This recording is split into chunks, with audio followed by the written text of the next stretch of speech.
dublab.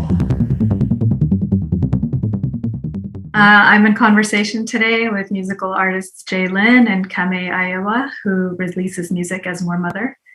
Both are prolific self-taught extraordinaires of production and DIY values who make complex, textured, and nuanced sonic works. Kame Iowa, also Moor Mother, goes by Moor Mother, is a national and international touring musician, poet, and visual artist and workshop facilitator based in Philadelphia, who has performed at numerous festivals, colleges, galleries, and museums around the world, sharing the stage with luminaries of music and literature such as King Britt, Roscoe Mitchell, Claudia Rankin, and Bell Hooks.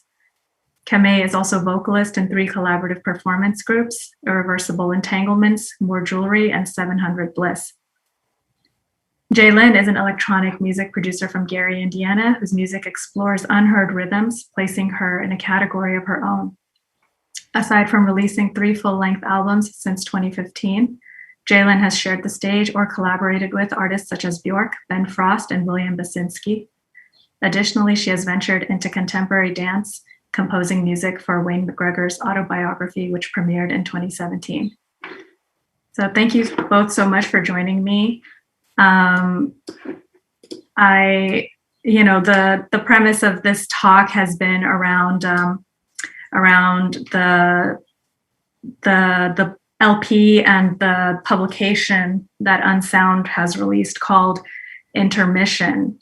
And I wanted to maybe start with that because, intermission it's a time to take pause.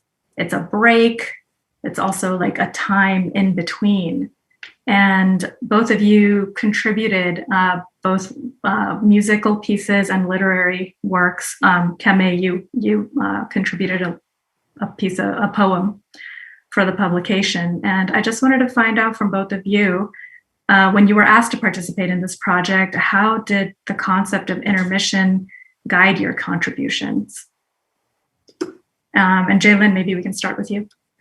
Okay. Seeing as we were in a forced intermission, I think I can safely say that most of artists we were, the world was in a forced intermission for last year. So for me, it was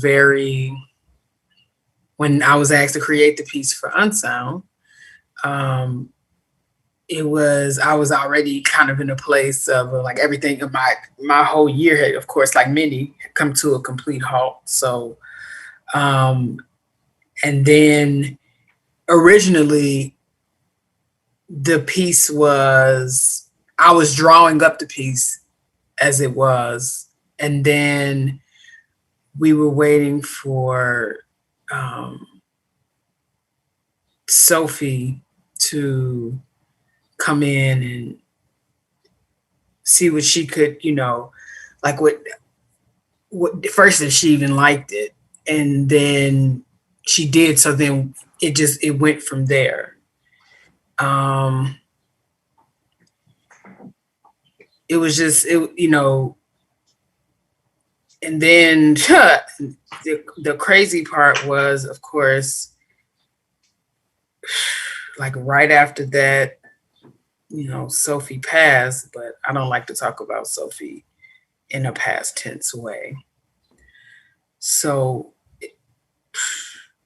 it was just a lot. It was a lot. Like it was a lot happening at once, honestly. Did you and Sophie come up with this project together? Like, were you both already collaborating on this piece for this particular project of Intermission, or was this something, a collaboration that came forth beforehand? No, this came forth for Intermission.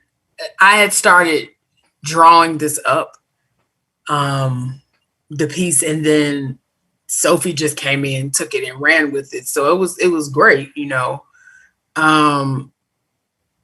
was just, everything with me is so, such a chemistry moment, So that was great that Sophie she just came in and she was just like, boom, handed it back to me. You know, I loved it.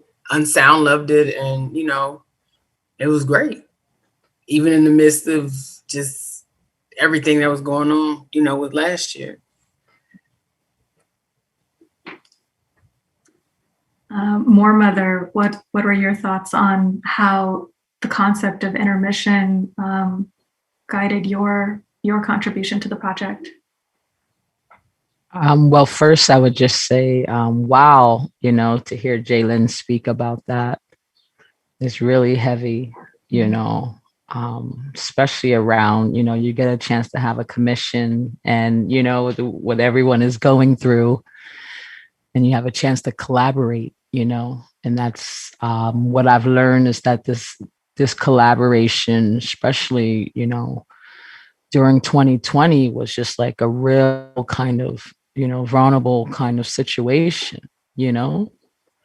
So, yeah, that was a heavy moment for everyone, but it's so beautiful to have this track, you know, that's like, you know, that makes me smile. The fact that it got accomplished and it's, you know, on record forever. My thoughts was really about I mean, thinking about collaboration again, I had completed this record in 2000 maybe 17 for Vinyl Factory for the CTM festival, and it just never got released on, you know, because it was just a commission vinyl record, but it never got released in streaming. And I did a beautiful collaboration with an artist named Gang out of New York.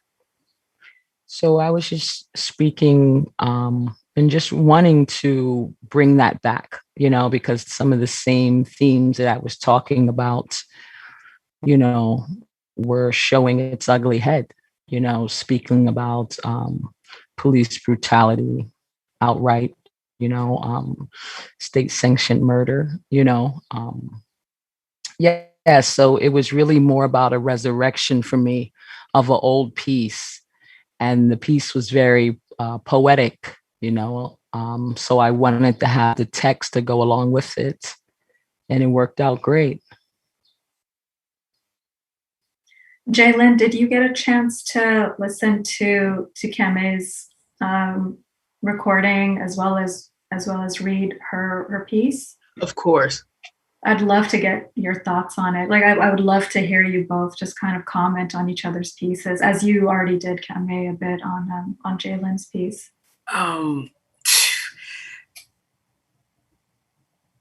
Kame, sis for me is such a just brilliant being on the whole front anyway. And then when I, you know, Kame so always so forward, not just in her writing, but just as a person, like,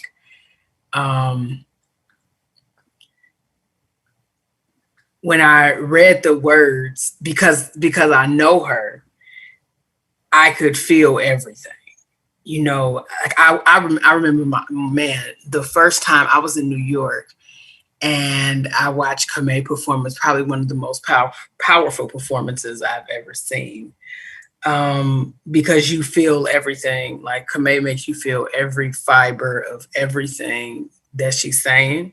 So when I read the piece, it resonated with me. So because as a Black woman, I can relate to everything she said. You know, being Black in the United States, being Black in this world, I can totally relate. And it was just so in your face, but so Kame, so in your face. And I love it. I didn't expect anything less, to be honest.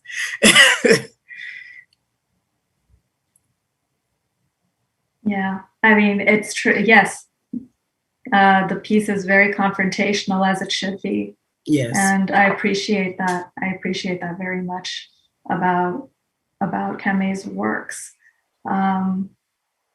Yeah, Keme, like, did you have any thoughts on Jaylin's piece with Sophie? Well, to me, the thing with Jlin is that they're going to be doing the next wave.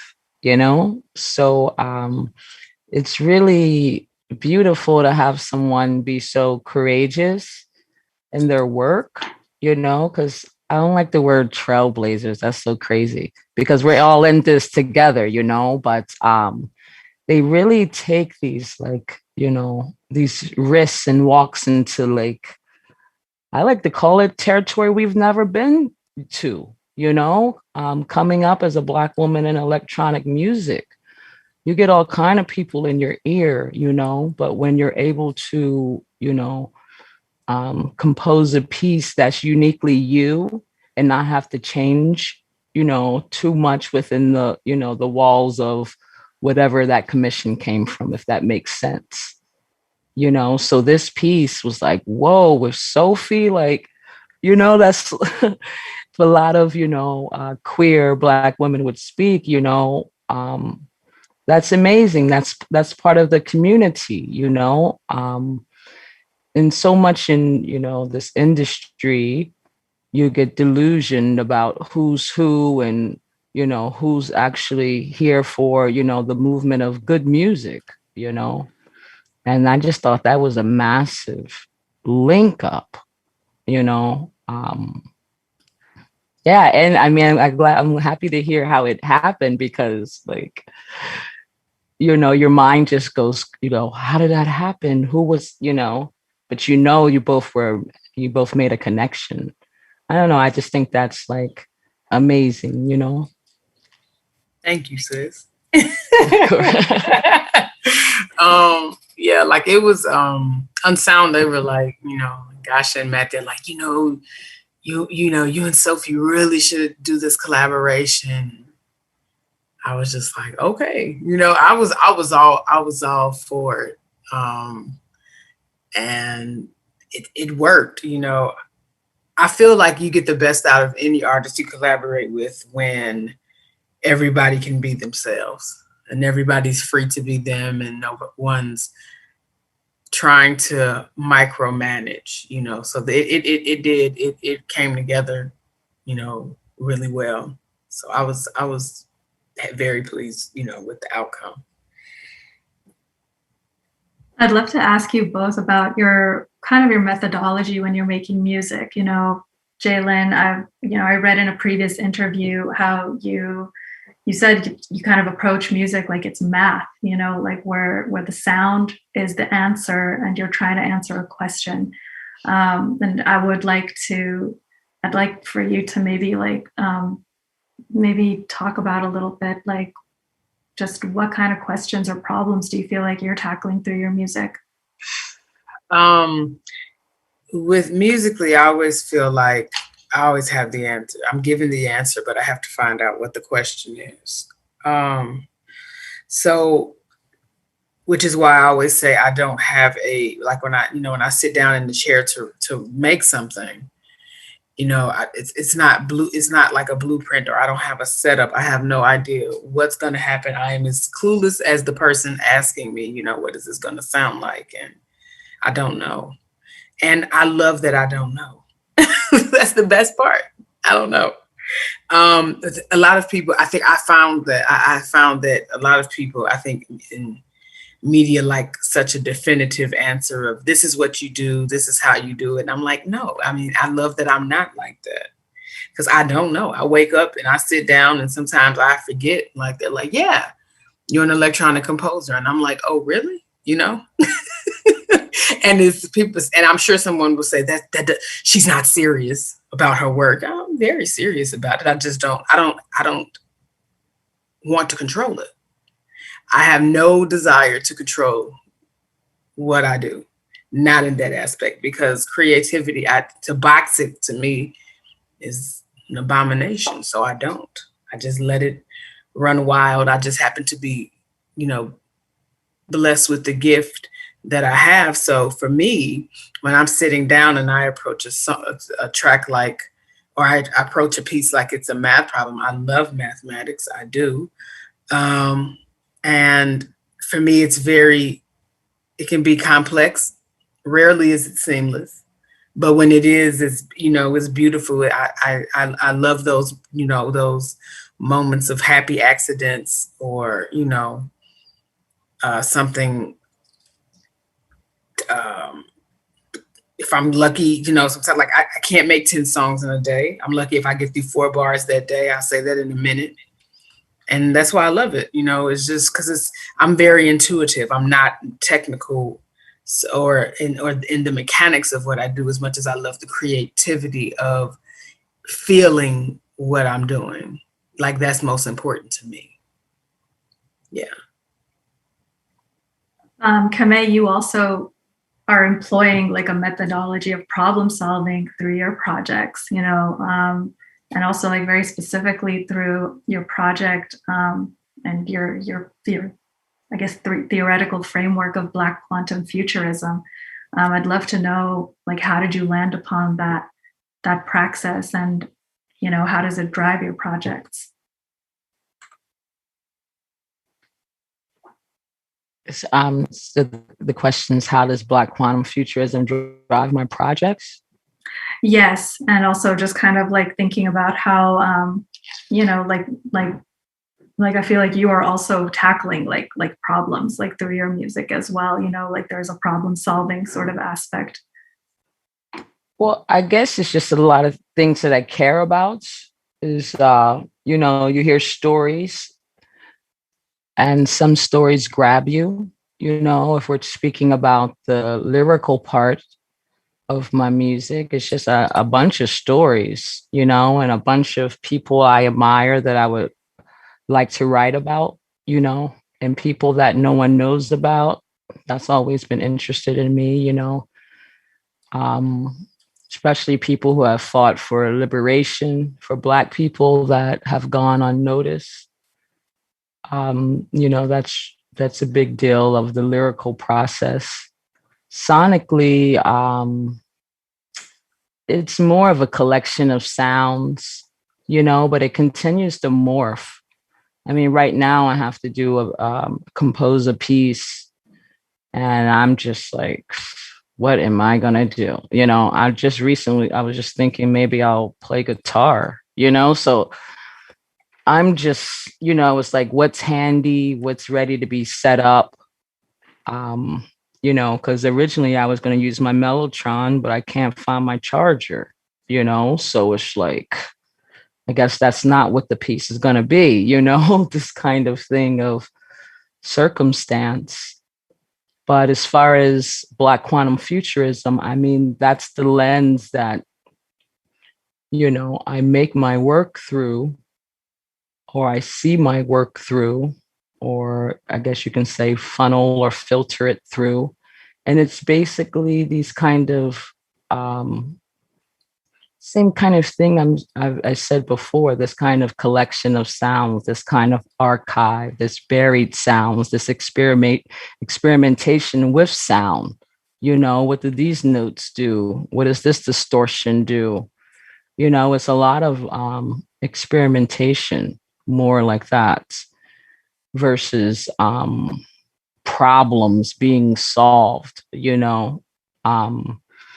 If I don't, you know, in that case, it's like, did I solve it or did I not solve it? It's more the experimentation out in the world, and you see the results, you know, and a lot of my practice involves research, you know, really studying those before me that are not doing what I'm doing, you know, that are really about, um, how do you say, you know, passing down our tradition. I'm really into traditional music, especially, you know, traditional Black music or Black classical music in America. You know, definitely shout out to Jlin for continuing to push that, you know, but we have our own classical music, you know. We have, like, it's expansive. And that's what Black quantum futurism is saying. There's no time cut off. You know, it's not this linear time, it's a complete circle. It's always coming back to us. You know, we are rich in sound, you know, and there's a lot of beautiful literature written about the legacies of that sound, you know. Yeah, that's really interesting. Just the temporality that this framework kind of explores, because it's like it seems like you're in looking through your website and just some of the works that are coming out of this, like the art installations, there's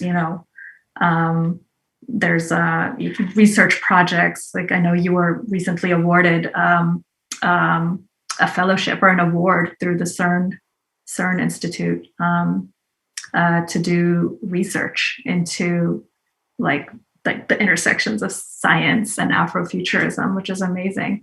But like you're exploring time as like a, you know, as a commodity that gets withheld from Black and Brown women in particular.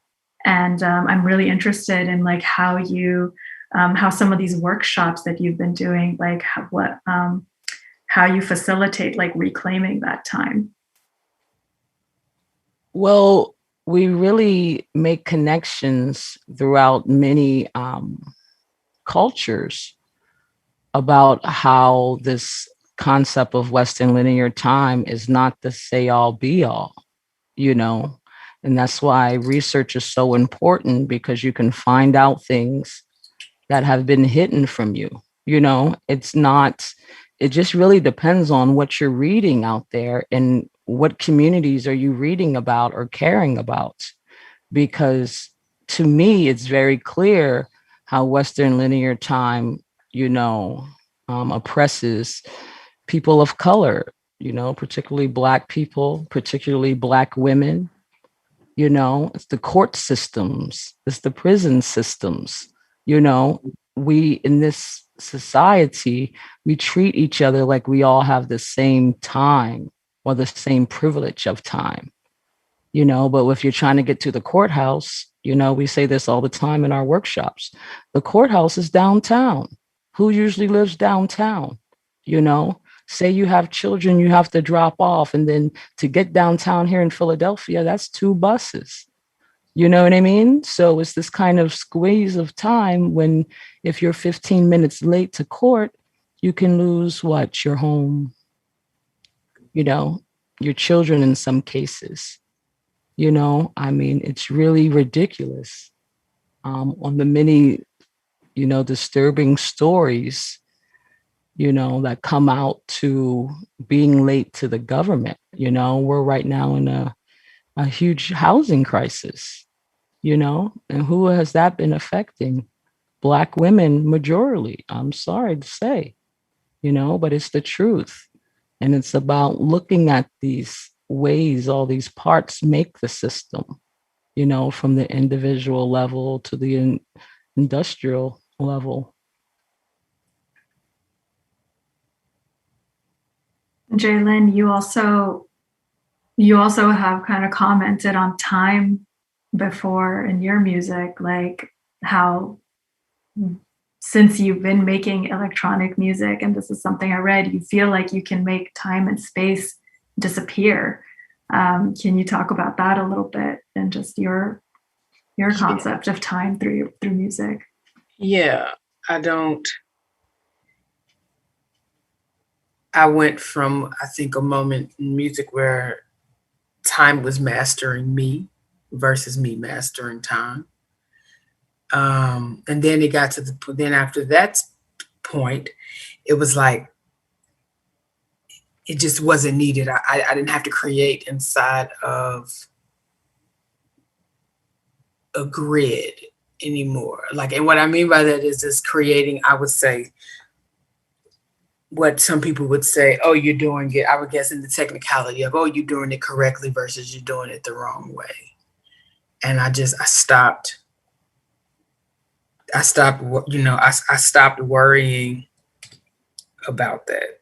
And I create because I love to, I have to. One of the things that Kamei just said when she was speaking on not knowing, you had like, well, I wouldn't say not knowing, but having privilege, especially in the electronic music field. Being a Black woman in the electronic field, you know, it's so funny. I used to get asked these questions all the time, and I would try to blow it off. But the more you do it, the more you feel it, and it's from, you know, like a lot of times. I mean, even myself, we're having to turn down shows because you're looking at a lineup and it's like all white male, and then you realize you're in the lineup because you're the token, because it's like, let me cover all my bases. She's Black, she's a woman. Can't say I didn't. Yeah. So when I realized things like that were happening, I was like, oh yeah, okay. You know, I'm like, I can't do this show. You know, it's not right. You know, I don't feel right about it. And I just, Black people just on a whole front, we just get tired of being the token or the afterthought or the innovator, and then being stolen from. And then we're past exhaust. We're past exhaust. And, you know, the being cheated over, the musicians, just Black musicians on the whole front. I know this has nothing to do with you asking me, but I feel like it needs to be said. Just being cheated for so long. The Black people would do so much, and in particularly Black people, the original man is due. Well, I should say the original being is due so much. I'll say that, and I'll leave that there. But yeah, sorry, I had to tend, like, sis just made me. I had to bring that out. Yeah, no, this is good. I mean, I think you both engaging with one another is a big. I mean, that's a big part of this conversation. It's not just like me asking questions. Yeah, for sure. Yeah, absolutely. Yeah, like we usually, you know, it's so funny because me and Kamei, usually everything with us is so like we see each other. And usually by the time we see each other when we're out, like we're in another part of the world, we're in Berlin, we're in Poland, you know, we're in some part of the world, and we see each other. And usually when we see each other, we're so tired.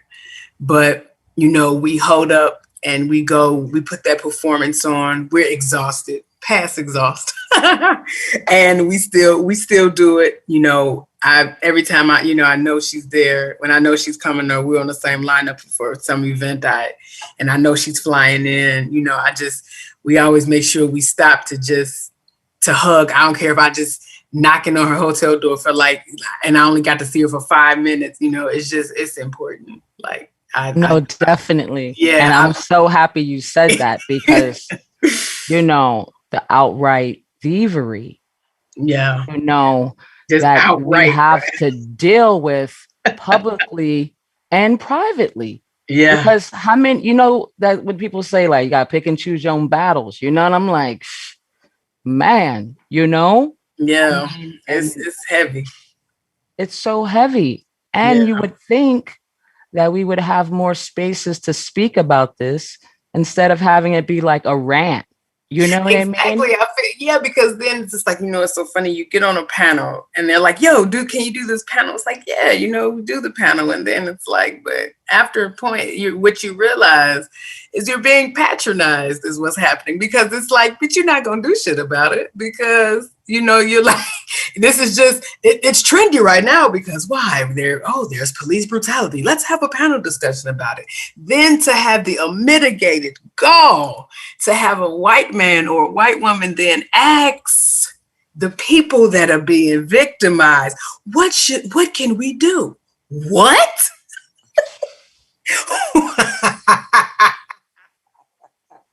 You really? What?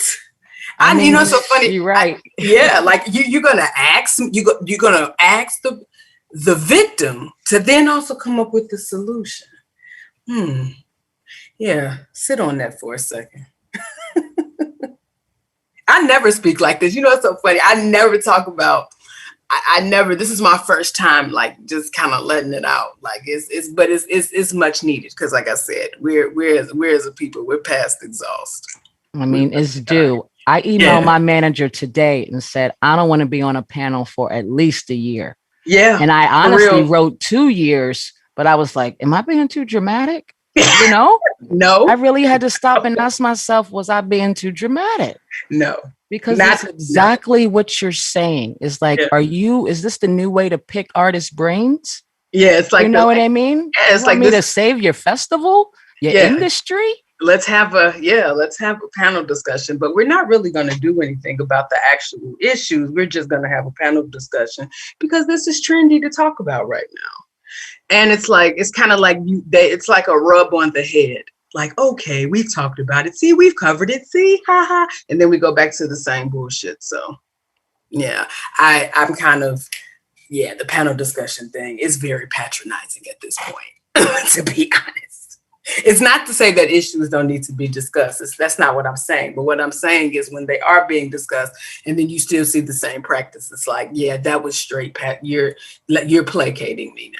I get it. Okay. I'm the joke. Haha. Yeah. Because I mean, clearly there are things that you both are pushing against, you know, but like just in this conversation, even it's like, you know, you're also like allowing yourself to not struggle with certain things any longer. Yeah, absolutely. I think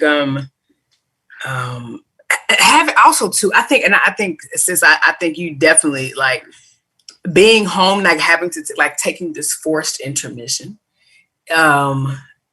you have a lot of more time to reflect versus see when you're on tour, you're moving like this. Right. So things are happening in the world, but you're on the next plane. By the time it's like, I heard about this, but I was on a flight when it happened. I was on a flight. I was coming home. I was asleep. I was back on the flight. It was, you know, your life is moving like that. Mm-hmm. Versus now you're sitting still and you're watching life unfold in front of you. And it's like, damn. And you see a lot of stuff you don't like. Exactly. You're like, yo, like for real. Mm-hmm. Yeah, it's like, yo, I mean, wait a minute. Like, and the thing about it is, you know, it's like, you know, it's been happening. It's not that it's like, oh my God, this is suddenly a new thing. No, it's just that we have the time to sit down now. And it's like, oh, okay. Like, yo, wow. And you feel it so much more because you're sitting still. I guess I'm sorry. Were you saying something? I was just saying definitely. Yeah.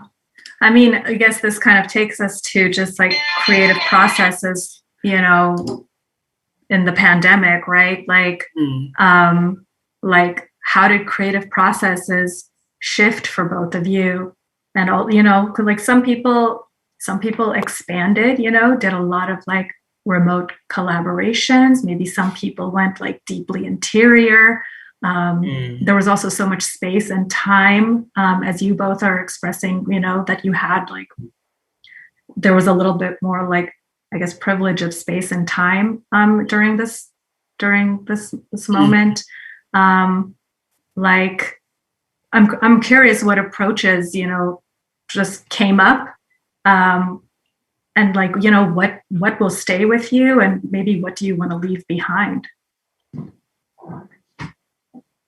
Sis, you want to go first? Since I just went on a fool, yeah. Right? Yeah. Well, you know, I've been fortunate to have a little room in my house where I have a studio, you know. So that's been a huge privilege, you know. So basically every day I just woke up and went into the studio. Some days I just sat there. Some days I recorded a lot of things, you know, just try to just keep myself in this space, you know, and, you know, I try to record as much as I could, you know, that was basically all I could do. I was taking walks, you know, and stretching and, being good to my body. And then the winter hit.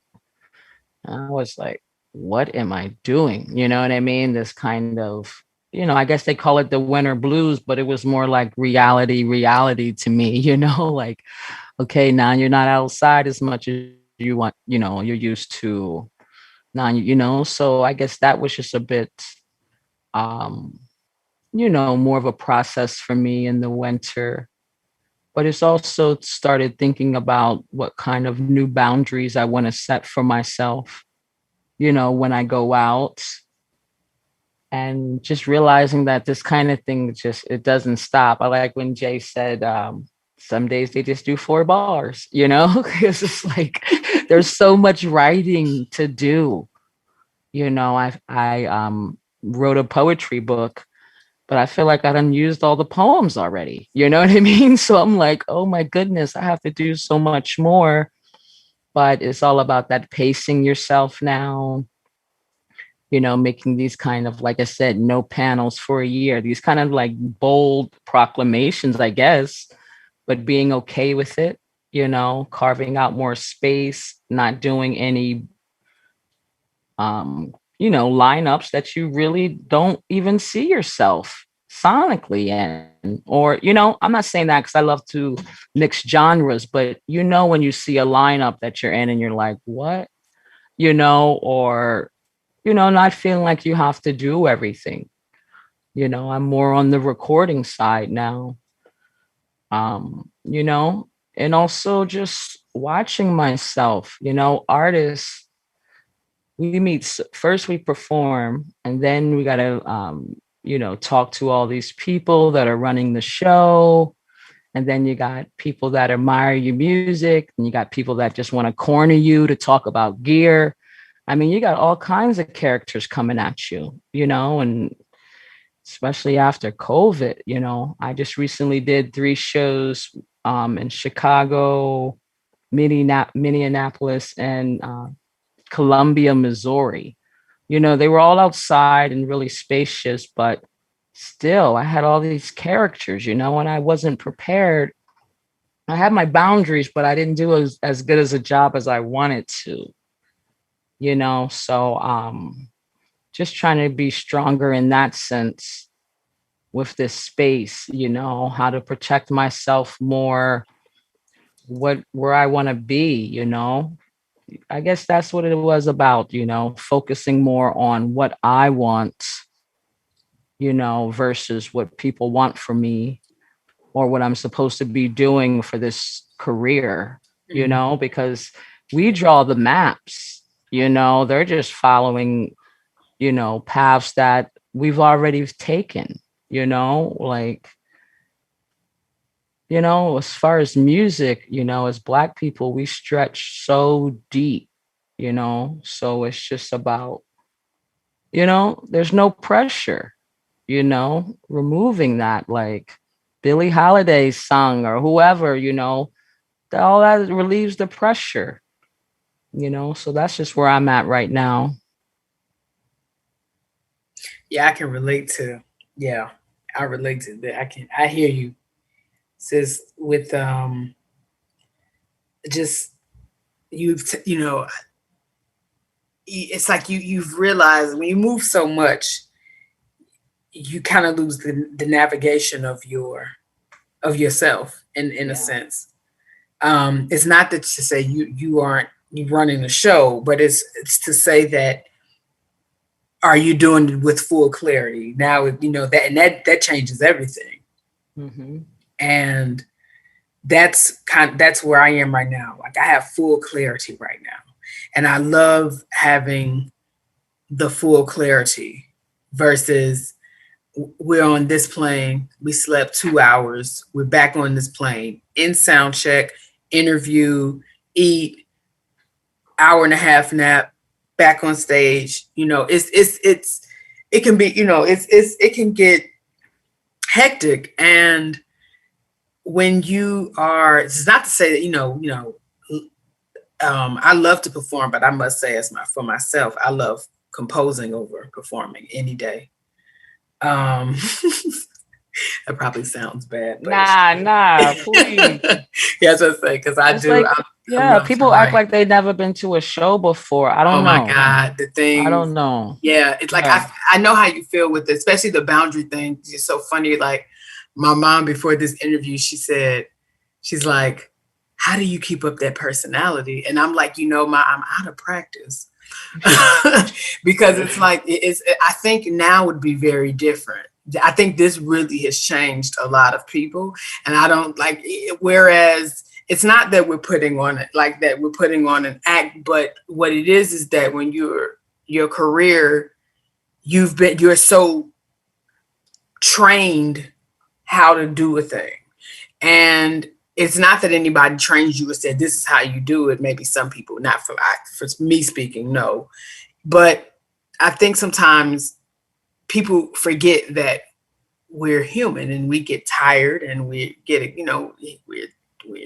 we get tired, we're hungry, we have feelings, and then you're just kind of like it becomes a state of like, you're just this performance machine, or you're just this, you're in an interview about an album that you just released, and then at the end of the interview, the person's like, "So what's coming out next?"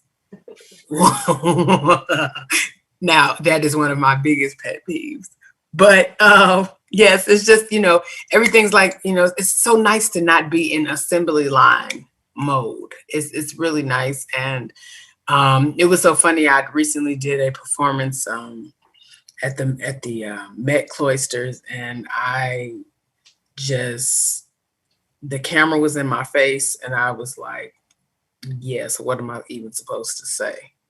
But it was nice to feel that way, because normally it's like, I have all the answers. And it was like, no, I don't have any answers. I have no idea. It was like, yes, it felt like somebody dressed me up, put me in front of a camera and said, okay, you're an electronic composer, and go. But it was cool to feel like that, though, because my human side was just really, out there, and it was nice. It was funny for me, because it was like, dang, I had to actually step back and laugh at myself, like, dang, you have no idea what to do. It was nice. No, I definitely had some, this like, wait, how do I do this? Yeah, for real. And even anxiety, because this was my first flight. Yeah. I mean, I'm just going to Chicago, but you know what I mean? It was just like, what? So many people, I haven't been around that many people, Exactly. Trying to get back into that fold. Exactly. Yeah, and people trying to give me hugs and stuff like that. And it's like, you know what I mean? Yeah. It's like, whoa, it's just a hug. You someone's, like you can say no, but it was just more like, whoa, what you do, this kind of, on edge a little bit. Yeah, because you really having to ease back in. It's going to be a process. I think it'll be a process for everybody, because,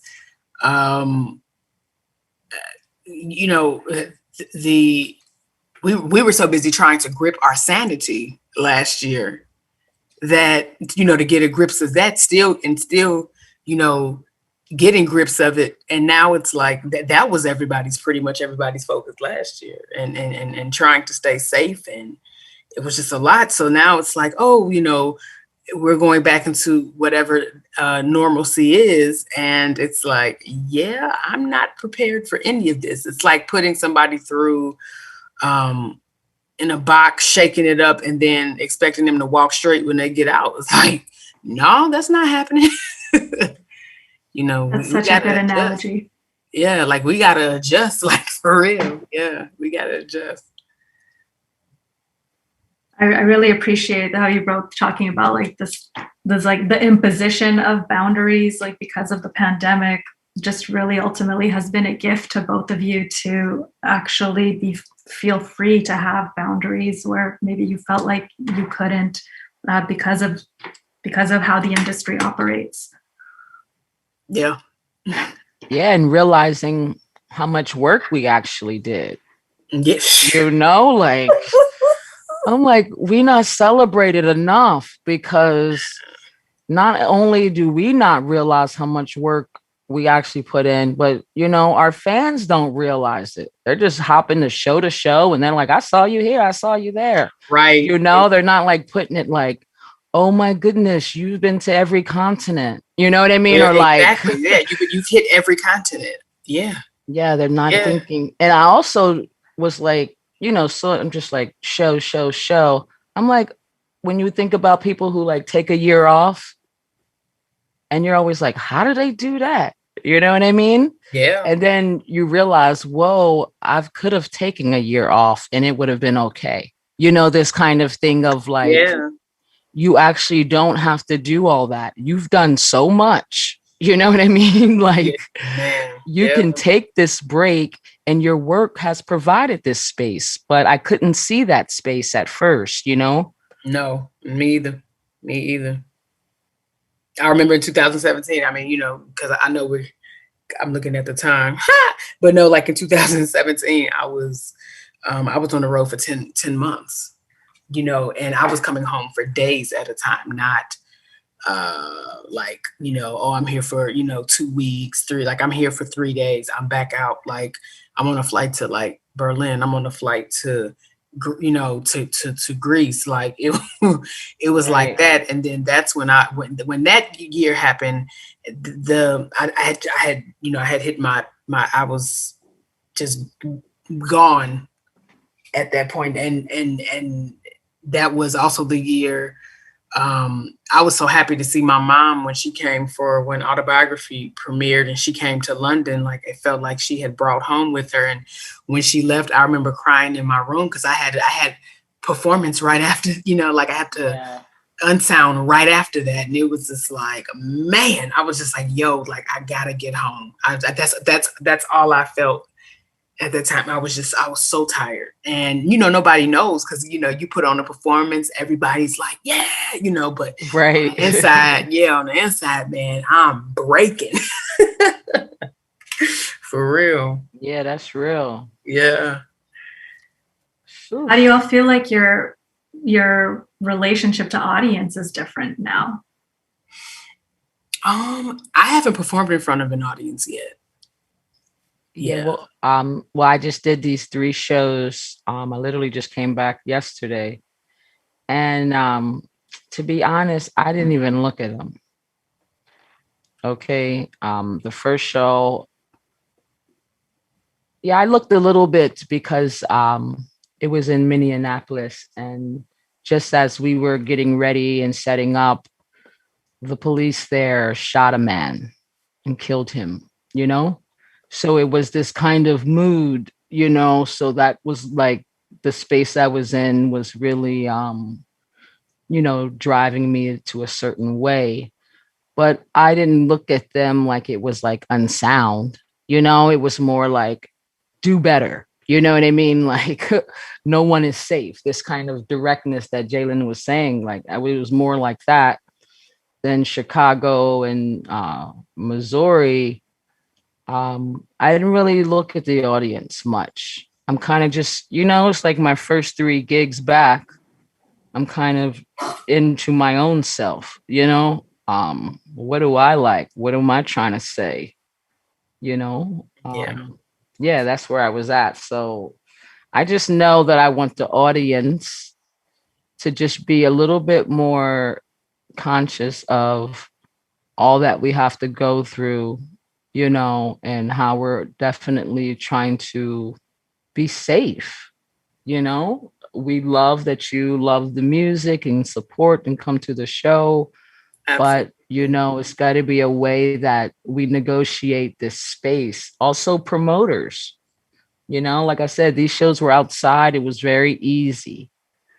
But, you know, it's only going to get into the thick of things. But I'm taking it easy. I advise all artists to take it as easy as they want, you know? Yeah. No rush. Yeah.